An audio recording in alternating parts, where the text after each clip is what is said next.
Okay, so this is a lecture that will be the first in the series of lectures on conditions affecting the nervous system. So I had given a lecture on the assessment of a patient with a condition affecting the nervous system. And so now we're going to begin looking at the common disorders affecting the nervous system. How do we manage these patients? So there are quite a lot of conditions that affect the nervous system. We have encephalitis, myelitis, meningitis, herpes zoster, epilepsy, Guillain-Barré syndrome, Parkinson's disease, multiple sclerosis, peripheral neuropathy, Bell's palsy, and many others. So in this particular session, I'm going to cover meningitis, which is a very common nervous system disorder.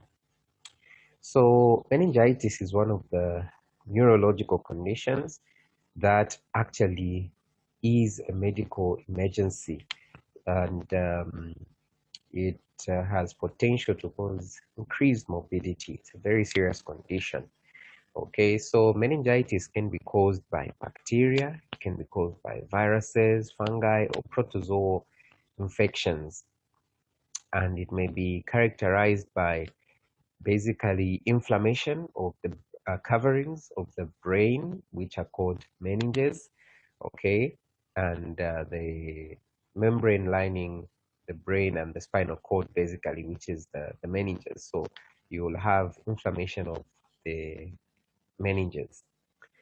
The incidence rate of meningitis in developing countries remains significantly high, well, due to a number of factors, obviously, among them overcrowding and poor ventilation and hygiene conditions. So certain forms of meningitis, such as meningitis caused by gonococcus, okay, may easily spread if people are living in crowded conditions. So clinical signs and symptoms may sometimes be unreliable if you want to distinguish between bacterial meningitis and other forms of meningitis.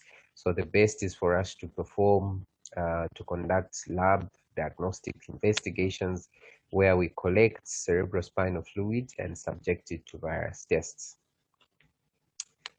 What exactly then is meningitis? I like the definition by Coma. Those of you that like to read Coma and Clark or Robbins' Pathology, you'll find this definition there. So meningitis is an inflammatory process of the leptomeninges and the cerebrospinal fluid within the subarachnoid space. So with meningitis, basically what you have is that there is an inflammatory process taking place within the leptomeninges. What do we mean when we say leptomeninges? This is a compound word that has meninges, of course, that's the coverings of the brain and spinal cord. Then there's this word here, lepto. Now, lepto simply means delicate. So which ones are the delicate membranes that cover the brain? It is basically the arachnoid matter and the pia mater, if you remember your anatomy well. So with meningitis, you have an inflammatory process affecting the arachnoid matter and pia mater, and also the cerebrospinal fluid within the subarachnoid space. Others have said meningitis is an inflammation of the lining around the brain and spinal cord caused by bacteria or viruses. I find this definition a little bit incomplete, because meningitis is not only caused by bacteria or viruses, it can also be caused by fungal infections, it can also be caused by parasitic infections. So basically, I prefer the definition that includes an inflammatory process taking place where? In the leptomeninges. What are these leptomeninges? It is the arachnoid matter and the pia mater. Okay, as you can see, the definition by Ignatavicius and Walkman says this is an inflammation of the arachnoid and pia mater. So the arachnoid and pia mater, basically, these are the leptomeninges. Okay, inflammation of the arachnoid and pia mater of the brain and spinal cord and cerebrospinal fluid. So most people would wonder, but how do you say there's inflammation in the cerebrospinal fluid? Well, the cerebrospinal fluid is flowing within the trabecular meshwork, and so there's a lot of exudate that is poured into the subarachnoid space from the inflammatory process. So the inflammatory process itself is also taking place in the trabecular meshwork where there is CSF, and CSF is basically littered with inflammatory exudate. Just a reminder on the coverings of the scalp and the brain. So from outside inwards, you can see we have our skin there with little hair follicles, and right beneath the skin we have this tough fibrous tissue known as the aponeurosis, and then beneath the aponeurosis we have the periosteum, which of course lines the outer covering of the bone, which is the skull bones, the various skull bones. Then immediately beneath the periosteum, of course, we have the skull bone itself. Then beneath the skull bone, we have the outer membrane, okay, which is the dura mater. Then we have the arachnoid mater and then the pia mater. So with meningitis, basically what is affected is the pia mater, okay, this one right here. Then the subarachnoid space where cerebrospinal fluid flows, and the arachnoid mater. Okay, if you have inflammation affecting the dura mater, basically we're going to call that meningitis. So when we just casually say meningitis, in essence, what we're referring to is inflammation of the dura mater, of the pia mater, CSF, and the arachnoid mater. Pia mater, if dura mater rather is involved, then we're going to call that meningitis. Let's look at the types of meningitis as well as the causes. So there are several types of meningitis, and as you can see from this slide that I got from CDC. We have bacterial meningitis. So bacterial meningitis, I think we'll describe the causes in detail in another slide, but just know we have bacterial meningitis that is caused by bacteria. Then we have viral meningitis that can be caused by various viruses, for example, enteroviruses, arboviruses, and even the herpes simplex virus. This is a serious condition, but it is not as serious as bacterial meningitis. And in people with normal immune function, usually viral meningitis will resolve on its own. And there are vaccines that are available for preventing some of these viral infections. Then another type of meningitis is fungal meningitis. The common culprits when it comes to causation of fungal meningitis are Cryptococcus and Histoplasma. Now, people will acquire these infections through inhalation of fungal spores from the environment.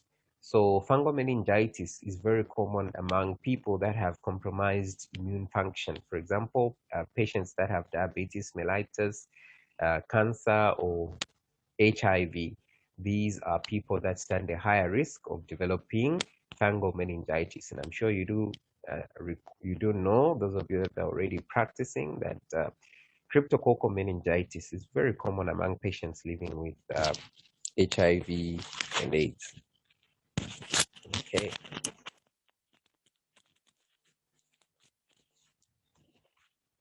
Then we have parasitic meningitis. So there are various parasites that can actually cause meningitis, and basically we have various parasites that will cause meningitis, so that can affect the brain or the nervous system in other ways. Overall, parasitic meningitis is much less common than viral and bacterial meningitis. So if you remember certain parasites, such as in a case where a person is infected with infested actually with cysticercosis, you have what is known as neurocysticercosis. So that is one of the causes of parasitic meningitis. Then we have amoebic meningitis. Amoeba, of course, is a parasite, so it does fall within the confines of parasitic meningitis, but I guess in this slide, it is discussed separately because of its very fulminant nature, this particular type of meningitis. So primary amoebic meningoencephalitis. So in here, you have both inflammation of the meninges as well as inflammation of the brain parenchyma itself. This can be a very devastating infection of the brain, and it is caused by free-living microscopic amoeba that is known as Nigleri fowleri. Okay, and this one is commonly found in warm waters and soils. So for those people that like to swim in natural hot springs, you risk actually getting this particular infection. It is very fulminant. It is devastating, and the infection can be very, very severe. Then non-infectious meningitis. Sometimes meningitis is not spread from person to person, but is instead caused by cancers. Okay, if you have metastases of any cancer to the brain, those metastases may initiate an inflammatory process. Conditions such as systemic lupus erythematosus, which is an autoimmune disease, can also stimulate inflammation of the meninges. Then certain drugs, head injuries, and brain surgery. So we also have meningitis that is called chemical meningitis, as may occur, for example, if you are using a dye, okay, a contrast media, when performing a CT of the brain. Some patients may actually have a reaction to the contrast media, and that may actually initiate an inflammatory process in the meninges. So that will fall within the confines of non-infectious meningitis.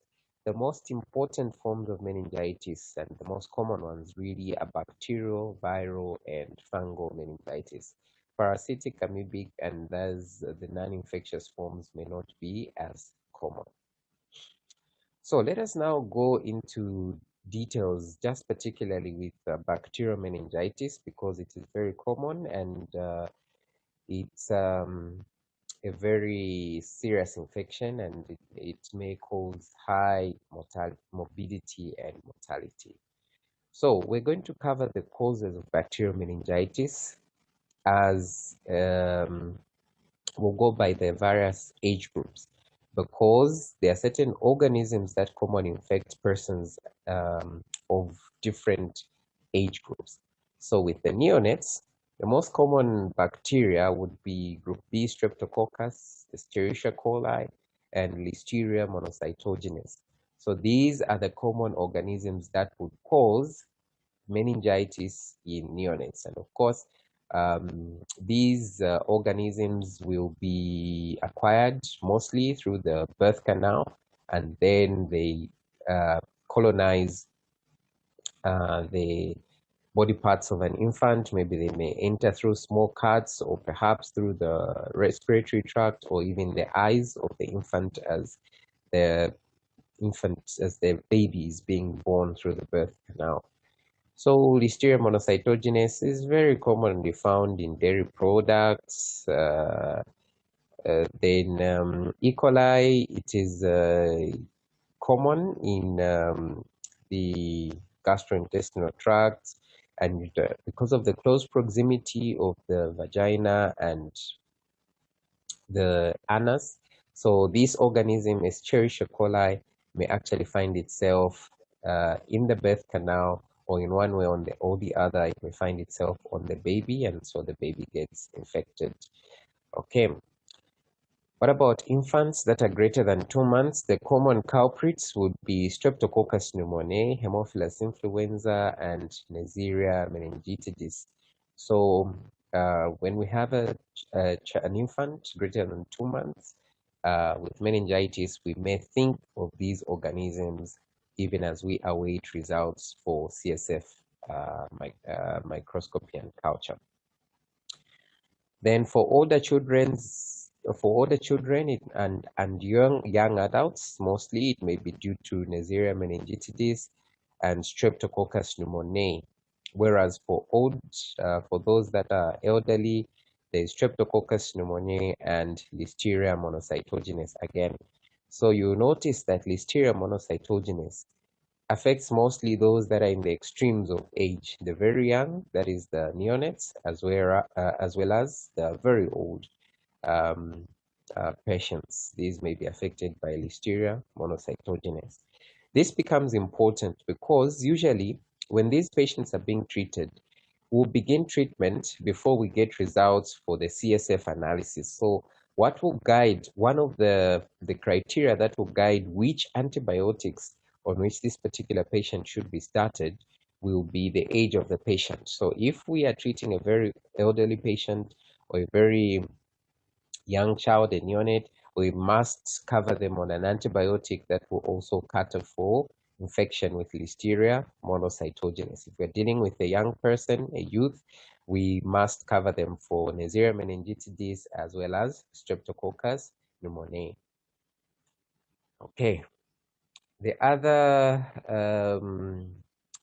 causative organisms that may cause the various forms of meningitis that we had talked about, you do remember fungal meningitis.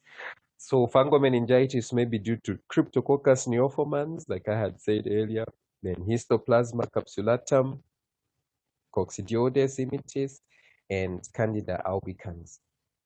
Okay, whereas viral or aseptic meningitis can be caused by herpes simplex virus, may be caused by cytomegalovirus, it may also be caused by human immunodeficiency virus, that's HIV, and also enteroviruses. Parasitic meningitis, like I said, cysticercosis, okay?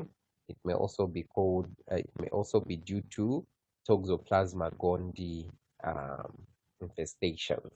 So these are the different causative organisms of the different types of meningitis. So remember, the types of meningitis are based on the causative organism. So we have bacterial meningitis because it's caused by bacteria. We have viral meningitis that is caused by viruses. We have fungal meningitis that is caused by fungus. We have parasitic meningitis that is caused by parasites such as cysticercosis. What are the risk factors for meningitis? So risk factors that predispose individuals to meningitis and to epidemics would include malnutrition. Okay, those that are malnourished may have impaired immune function, and so they will stand a higher risk for meningitis. Household overcrowding, like I had said earlier. Some of these organisms, such as the group A, beta hemolytic strep, pneumococcus, okay, they may spread via droplets infection and aerosol spread. So overcrowding then becomes a risk factor because you end up inhaling the organism, or if it's fungal meningitis, then you can easily inhale the spores of the fungus. Immune compromise, for example, patients with HIV infection, okay? Then absence of immunization. Those that are not immunized may stand a higher risk of developing meningitis from an immunizable organism. So for instance, if an individual has never been immunized against for example, Haemophilus influenza, okay, I'm sure you know that that is one of the organisms against which we immunize our children. In particular, we immunize them against Haemophilus influenza, among many others. So if a child has not been immunized, then they stand a higher risk of developing meningitis due to Haemophilus influenza. indoor air pollution, okay, sickle cell disease. Now, there are various factors that can predispose an individual with sickle cell disease to developing meningitis. Remember initially that patients with sickle cell disease, in some cases, may develop asplenia, okay, or what we may call autosplenectomy, because as these sickled cells uh, get trapped in the spleen, eventually the person may actually lose the spleen naturally. So such individuals stand a higher risk of developing certain bacterial infections. So that also puts them at high risk. Actually, literature says that patients that have sickle cell disease may have a risk that is 300 times greater, okay, for developing meningitis than those that do not have sickle cell disease. Then systemic infections such as otitis media, mastoiditis, and sinusitis. Of course, if you look at the structures that are involved here, such as the middle ear, it becomes easier for these organisms to spread to the brain because of proximity, equally the mastoid process, and the paranasal sinuses. When they're inflamed, it's easier for the infection to spread to the brain. Okay. Then penetrating trauma of the skull, of course, there'll be direct introduction of microorganisms into the brain and the meninges. Then poor oral hygiene, of course, will predispose an individual to ascending infections from the buccal cavity to the brain. They may spread hematogenously, or they may actually spread directly to the brain through the various sinuses. Let us look at the pathophysiology of meningitis. So what really happens will be that, first of all, these invading microorganisms, okay, they need to gain access to the body. And how would they do it? They can gain access through the respiratory tracts, or it can be through the sinuses, as in sinusitis, or the ears, as in otitis media, or any other part of the body. Now, the route of entry into the intact central nervous system is uncertain, but there are a number of mechanisms and routes that have been proposed. So, invasion of the central nervous system may actually occur through the choroid plexus, that is across the blood-brain barrier, or it may occur directly through an opening in the dura mater of the brain. Okay, but I must mention that the most common mode of spread of these organisms from their focus of infection to the brain is actually hematogenous spread, where these organisms will get into blood circulation and then they'll cross the blood-brain barrier, okay, which is through the choroid plexus. So once these organisms gain access to the subarachnoid space, these organisms will begin to multiply within the arachnoid and ventricular spaces because of limited immune cells within the central nervous system. Normally, in the central nervous system, we don't have many immune cells. We don't have neutrophils, but we do have microglial cells.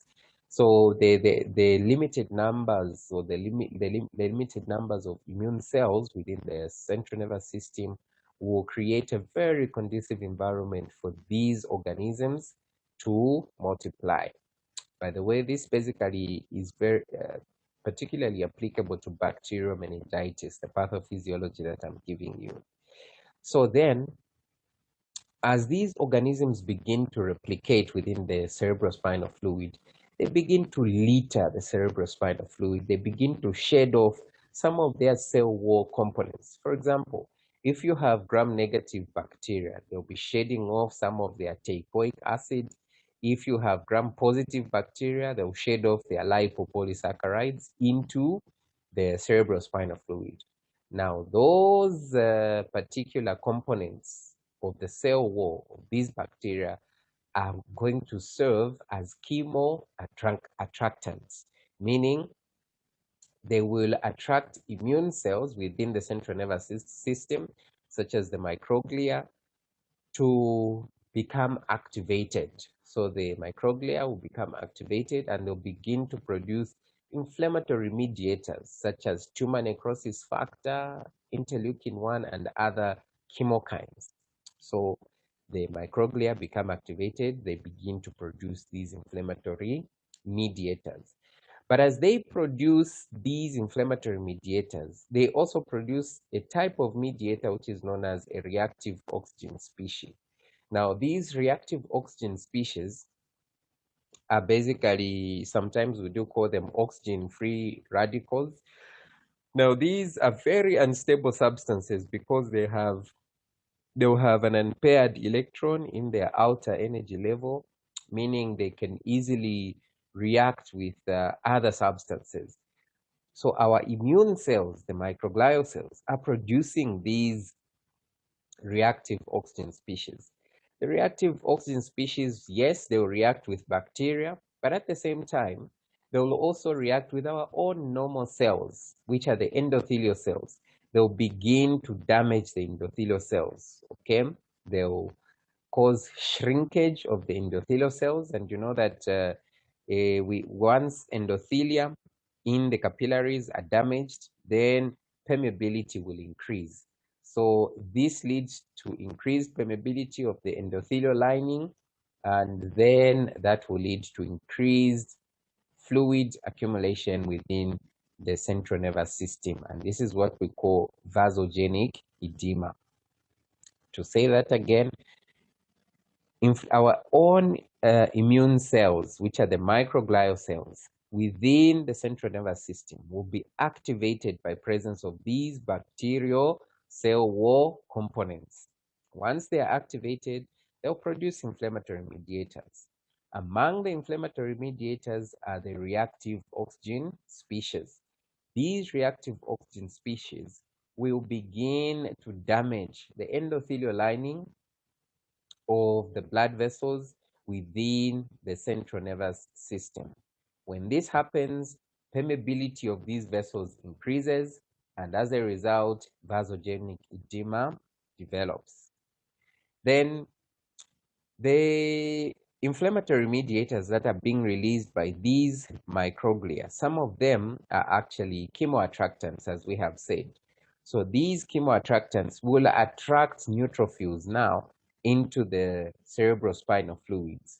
So as the neutrophils come into the cerebrospinal fluid, there's massive inflammation that will take place and formation of exudates, okay, pus that will be formed, poured into the cerebrospinal fluid, and that exudate will begin to block the arachnoid villus from which the cerebrospinal fluid is supposed to drain.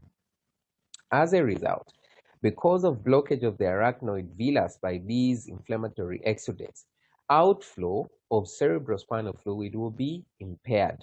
As a result, we are going to have another form of edema developing in the brain that is called interstitial edema. And then what happens is that you can see that now we have vasogenic edema taking place. We also have interstitial edema taking place. So as the pressure increases within the cranial vault, remember the cranial vault is a closed space system. The skull bones do not expand. So what will happen is with this edema that is developing, the capillaries begin to be compressed. And as the capillaries get compressed, bigger cells such as the neutrophils will infiltrate these blood vessel walls, impairing blood flow, resulting in ischemia. Okay. Now, once ischemia begins to develop, the brain cannot function without oxygen. It needs oxygen. Okay. Actually, if there is hypoxia to a part of the brain, within 30 seconds, there's going to be alterations in neurometabolism. If that continues, within about 2 minutes, your patient is going to have a cessation of neurometabolism within 5 to 6 minutes. If the hypoxia is not reversed, then you're going to end up with irreversible damage. So the brain cannot function without oxygen, neither can it function without glucose. But here we are. We have these capillaries that have been compressed. We have the neutrophils that are infiltrating the capillaries, blocking them so that there is no blood flow. There is reduced blood flow. Eventually, ischemia develops. What will this ischemia do? The ischemia will lead to a reduction in the production of adenosine triphosphates, that is ATP. Okay. Now, once you have a reduction in ATP production, eventually you are going to have malfunctioning of what? The ATPases. Remember, one of the most important ATPases is the sodium potassium ATPase, okay, the one that exchanges, that pumps out sodium from the cell and brings in potassium. So if that ATPase malfunctions, what will happen? Sodium will begin to accumulate intracellularly, and that will lead to another type of edema known as cytotoxic edema. So we have three types of edema now occurring. We started with vasogenic edema, okay, due to increased capillary permeability, secondary to damage of the endothelial lining by the oxygen-free radicals from our own immune cells. We had another type of edema, which we said is interstitial edema. Interstitial edema is developing because of the inflammatory exudate that has been poured into the cerebrospinal fluid, obliterating or clogging the drainage system, okay, at the arachnoid villus. So if CSF cannot be drained, it will accumulate, and we're going to call that interstitial edema. Then now we have these two types of edema leading to increased ICP, compression of capillaries, blockage of capillaries with neutrophils, ischemia. Then this ischemia leads to malfunctioning of the ATPases. When the ATPases malfunction, sodium accumulates within the cells. Wherever sodium accumulates, water also accumulates because water is attracted to sodium. So you end up with cytotoxic edema. Consequently, now you have massive edema that leads to increased intracranial pressure, decreased cerebral perfusion, and neuronal injury with increased glutamate and aspartate, which will result in seizures. As these neurons get damaged from the hypoxia, they will release a lot of glutamate and aspartate. The glutamate and aspartate will lead to seizures. That is why patients with meningitis will often present with seizures. Because of the increased pressure, the brain is compressed. As a result of this compression, the brain will be pushed through any opening that may be available. And one of the openings, of course, is the foramen magnum at the base of the skull. And so the brain may herniate through that foramina, and that will lead to brainstem damage, and death will occur. So meningitis, as you can see from its pathophysiology, is very serious. Okay, so this is just a flow chart that is explaining to you the events that are occurring in the pathogenesis, how the organisms are getting uh, established in various sites, and how they can spread to the various parts, to the central nervous system, rather, how they found them, how they will find themselves in the meninges. So the various types of microorganisms that we had discussed will gain entry via various organisms. They can invade the mucosal surface, such as the respiratory tract, and then spread hematogenously to the brain, or they'll spread from the parameningeal focus, such as in the middle ear, the sinuses, like I had said, okay, or maybe there'll be direct penetrating trauma, okay, or there'll be anatomical defects in the meninges. Anatomical defects such as, for example, spina bifida, okay, may predispose this child to meningitis. Previous surgical procedures may also be a port of entry, okay, and then they'll gain access to the nervous system, and the process that I had described will take place. This is just another flow chart explaining what is happening, basically the pathophysiology. So this gives you a visual representation of what I was explaining. You can see with bacterial invasion there, damage to endothelial cells. What happens when endothelial cells are damaged? The blood-brain barrier breaks down. Breakdown of the blood-brain barrier will lead to vasogenic edema, okay, and that will contribute to raised ICP. Remember these microglial cells that I had talked about. As bacteria is replicating, there will be chemokines that will be produced, and so the uh, neutrophils will be attracted, and there will be a lot of inflammatory exudates. That inflammatory exudate will block the arachnoid villus, and once the arachnoid villus is blocked, you end up with interstitial edema contributing to raised ICP. Then remember that when you have ATPases malfunctioning, okay, that is the local ischemia, then you end up with cytotoxic edema. When you have glutamate and aspartate released, you have neuronal injury and seizures taking place. So this is a visual representation of the pathophysiology. Okay, that's a diagram which you can look at in your own time just to remind yourselves of the flow of cerebrospinal fluid. Okay, and here remember these are the arachnoid villus, very important, that will get clogged with inflammatory exudate such that cerebrospinal fluid is unable to flow out, so it will accumulate within here, leading to interstitial edema.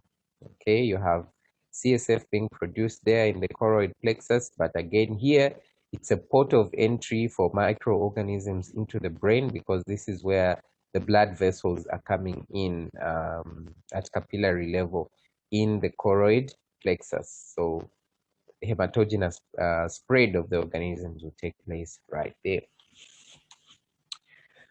What are the signs and symptoms? I think I'll use this slide. Basically, the signs and symptoms are a result of the raised intracranial pressure, and also due to pressure, due to the inflammatory process and neuronal injury.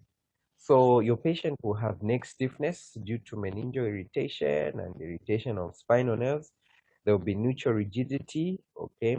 That is pain when you try to flex the chin towards the chest.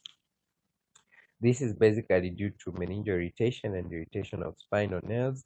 Your patient will have headache due to raised intracranial pressure. They'll have nausea and vomiting.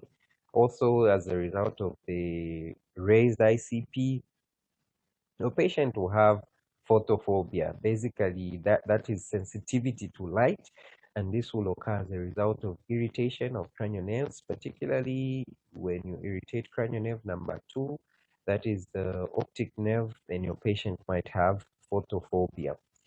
Your patient will have fever due to the inflammatory process. They'll have general body malaise, that's general body weakness and fatigue due to the inflammatory process that is taking place in the body. They'll have muscle aches due to, and this is common in viral infections.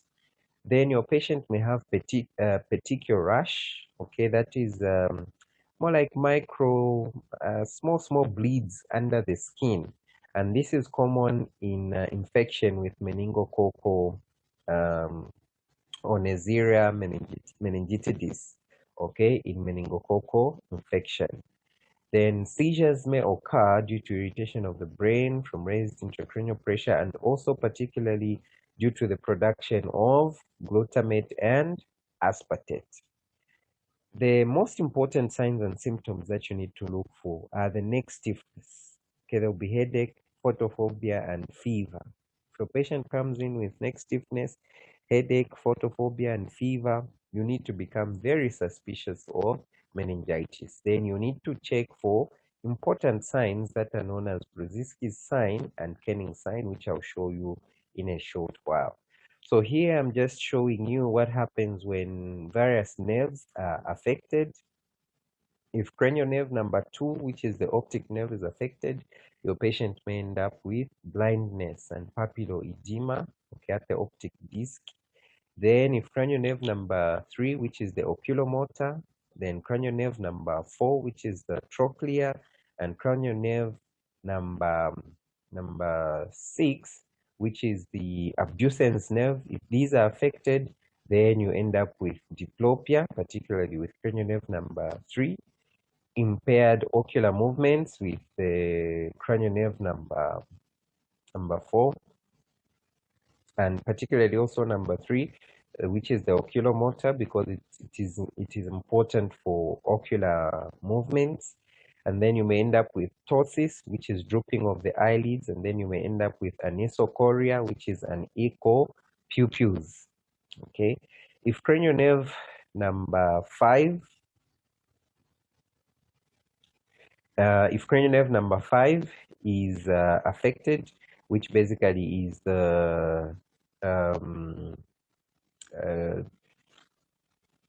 you have cranial nerve number 1, which is the olfactory. You have the optic, oculomotor, trochlea, trigeminal. So if your trigeminal nerve, which is cranial nerve number 5, is affected, then your patient will have photophobia.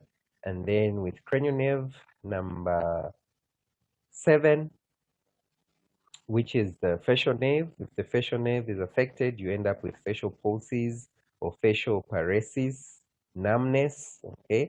Then if the auditory nerve is affected, that's cranial nerve number 8, you may end up with tinnitus, that's ringing in the ear, or deafness, and then vertigo, a feeling of spinning, okay? These are important signs for meningitis. We have the Kenning sign and the Brzezinski's sign. So with the Brzezinski's sign, what you do is that you want to test for presence of meningeal irritation. So with your patient lying down flat in this manner, what you simply do is that you flex the neck. You want to bring the chin towards the chest. But as you do that, because of irritation of the spinal nerves, okay, your patient will, as a reflex, also flex their knee and the hip. So your patient was lying flat. All you've done is just to flex the neck, trying to bring the chin towards the chest, but involuntarily or as a reflex, your patient will also flex their knee and the hip in this manner. If this happens, then your patient has a positive Brzezinski's sign.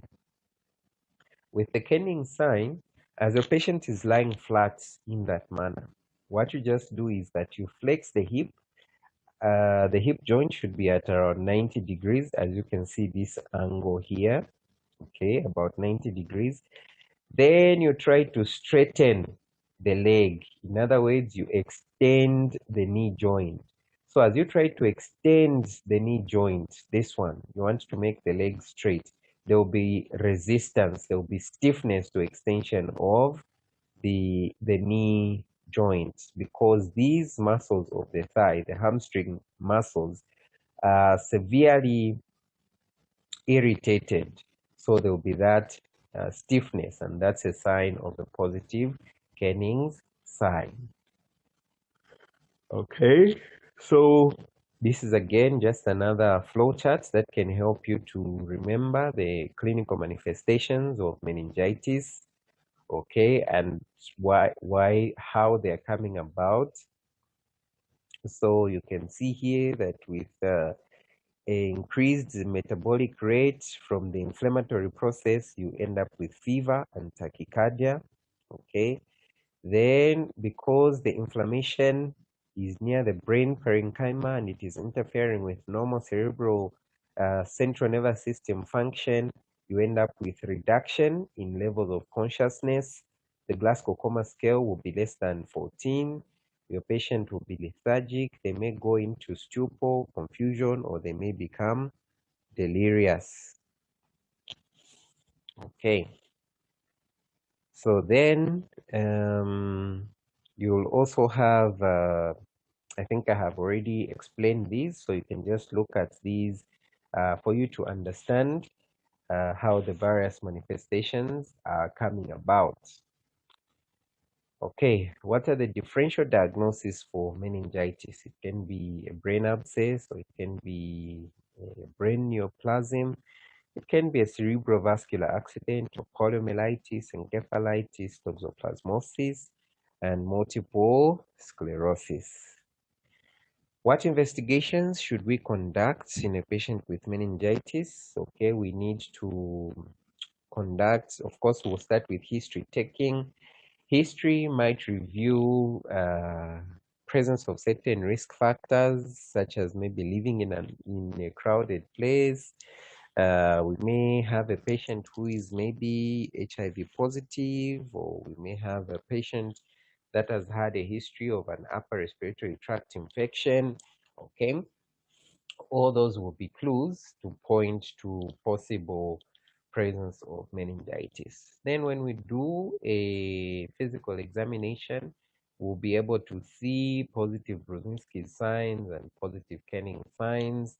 Also, your patient might have neck stiffness like we had discussed earlier. Then definitively a lumbar puncture has to be done. The lumbar puncture will be done so that we collect cerebrospinal fluid and then subject it to analysis. We want to count the number of cells in there, and I'll show you a slide on what we expect to see. Then we want to do gram staining to check for presence of bacteria. We want to do culture sensitivity. We want to do acid-fast bacillus on this CSF to check for acid-fast bacillus. We want to check the levels of protein, glucose, lactate. We want to do polymerase chain reaction for viruses such as herpes simplex virus, varicella zoster virus, and also the enteroviruses. We also want to do cytology just to rule out presence of abnormal cells such as metastases of a cancer, because remember, cancers can also cause meningitis if there are metastases to the brain. Then we check serum, so we'll collect blood and examine the serum. So we'll do a complete blood count and a differential count. This CBCD is just complete blood count and differential. So then we also check for electrolytes. We also check for creatinine and urea. We want to see how the kidneys are functioning, just to make sure that what we are seeing is not a result of renal impairment, as may be the case with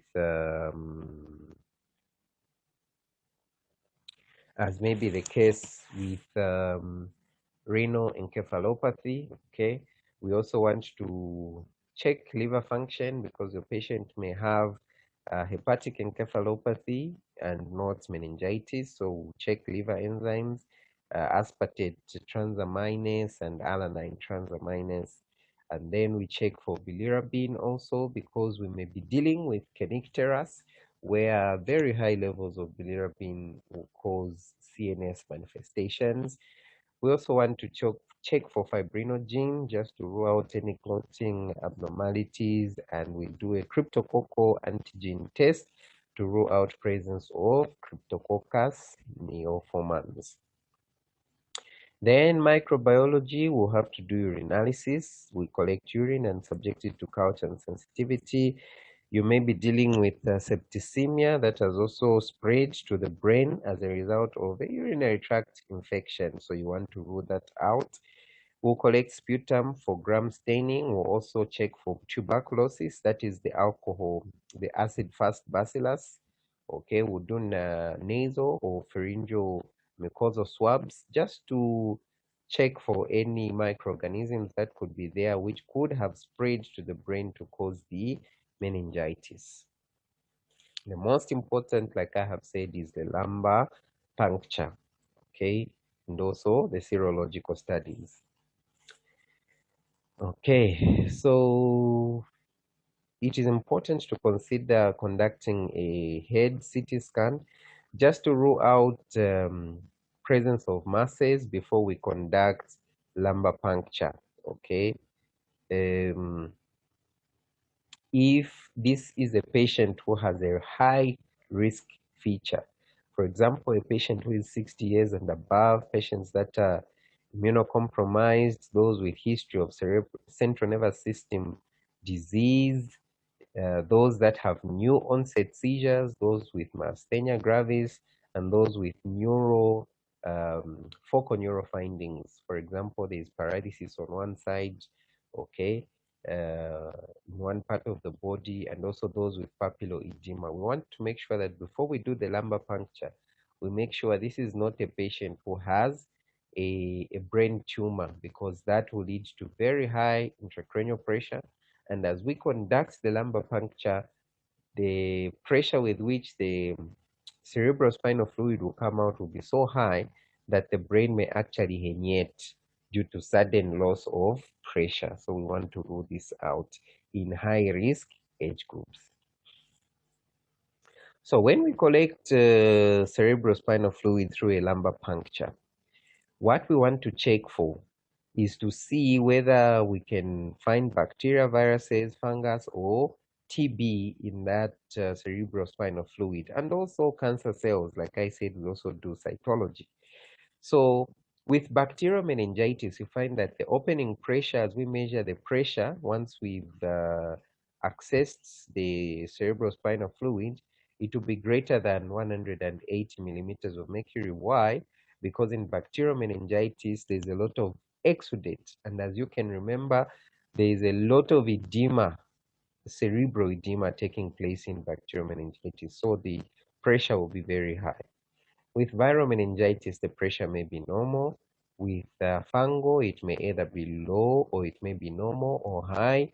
With tubercular meningitis, it will also be very high because Mycobacterium tuberculosis is actually a bacteria. So its pathophysiology will be similar to bacterial meningitis, except it has a chronic course. It runs a chronic course. It is not fulminant and rapid as with the bacterial meningitis.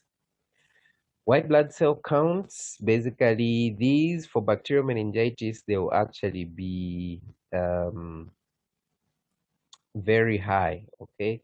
So you'll find that the white blood cell count will be within 1,000 to 10,000 cells, okay?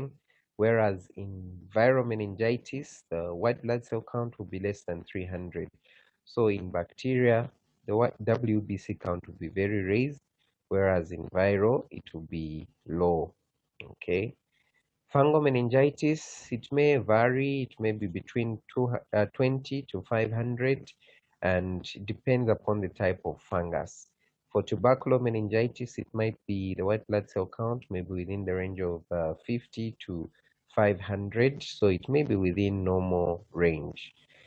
What about neutrophils? With bacterial meningitis, they'll be greater than 80%, okay? With viral meningitis, they'll be less than 20%. With fungal meningitis, usually less than 50%. And with tubercular meningitis, just around 20%. Key to note is that with bacterial meningitis, neutrophils will be raised. What about proteins? The bacteria itself, the exudate, are protein substances. So proteins per deciliter will rise in bacterial meningitis, whereas with viral meningitis, they may be normal. With fungal meningitis, they may be elevated. And then with tubercular meningitis, they may be within a range of 150 to 200. What about glucose? Glucose, the inflammatory process in bacterial meningitis will consume a lot of glucose. So glucose levels in the CSF in bacterial meningitis will be less than 40, whereas for viral meningitis, they'll be greater than 40, okay? And with fungal meningitis, they'll be less than 40, as also with tubercular meningitis. Gram staining, um, a percentage of having a positive gram stain with bacterial meningitis, it's 60 to 90%. In most cases, in 60 to 90% of cases, you may have a positive gram stain. In viral meningitis, of course, it will be negative, as well as fungal. But in bacterial tubercular meningitis, when you do you check for acid-fast bacillus in 37 to 89% of cases, you may actually be able to uh, isolate the alcohol acid-fast bacillus. These ones are resistant to staining. So when you stain them, the Mycobacterium tuberculosis will hold fast to the stain itself, such that when you want to remove the stain, they are resistant to removing of that staining. So they hold on fast to the acid stain. That is why we call them acid fast bacillus, the TB bacteria. Culture, in most cases, 70 to 85% of times in bacterial meningitis, it will be positive. With viral meningitis, it's a little bit difficult for you to culture these, but when you do a PCR, you'll be able to isolate the viruses. Fungal meningitis, equally not so easy to culture them, as well as tuberculous meningitis. But with tuberculous, there are actually better chances of you having a positive culture than with viral and fungal meningitis. How then do we manage this patient who has meningitis? The approach is such that when we suspect that this patient has bacterial meningitis, depending on the history, quickly we want to assess the airway, breathing, and circulation, because and also the level of consciousness, because remember, bacterial meningitis, especially bacterial meningitis, these patients may quickly deteriorate. So we assess the airway, how are they breathe? How's the airway, how is the breathing, and how is the circulation? Then we initiate cardiorespiratory monitoring. This is the patients that we want to make sure we connect them to a monitor. We are monitoring their oxygen saturations. Okay. Then gain venous access, give hemodynamic support, and initiate labs. So we want to make sure we insert a cannula. It has to be a large bore cannula. If it is necessary, for example, if your patient has the blood pressure has dropped because of the septicemia, which may also accompany this meningitis, you may need to give some hemodynamic support in terms of IV fluids, but it is not the same in all cases. You need to manage cases uniquely depending on whether a patient has come in hypotensive or not. If they are normotensive, no need for you to give IV fluids. Then we need to collect the basic laboratory evaluations. We need to collect blood for electrolytes and all the other tests that we had talked about. Then we also need to do a blood culture. Okay. Then we need to assess before we do a lumbar puncture. We need to assess for contraindications to lumbar puncture. So we assess, is there a risk factor? What are these risk factors that we are looking for that will make us say, yes, there's a risk factor? One, increased ICP. Okay. If your patient comes in with a focal deficit, you find that as the patient comes in, perhaps they have a fever, they have photophobia, but in addition to that, they are saying a certain part of their body is numb. That could be a focal deficit. Okay, you need to suspect that the ICP is raised. Papilloedema, okay, when you check with an ophthalmoscope and you find there is edema on the optic disc, that may be a sign that your patient's intracranial pressure is raised. Then history of CNS lesions such as masses, like I had said. If your patient has a brain tumor,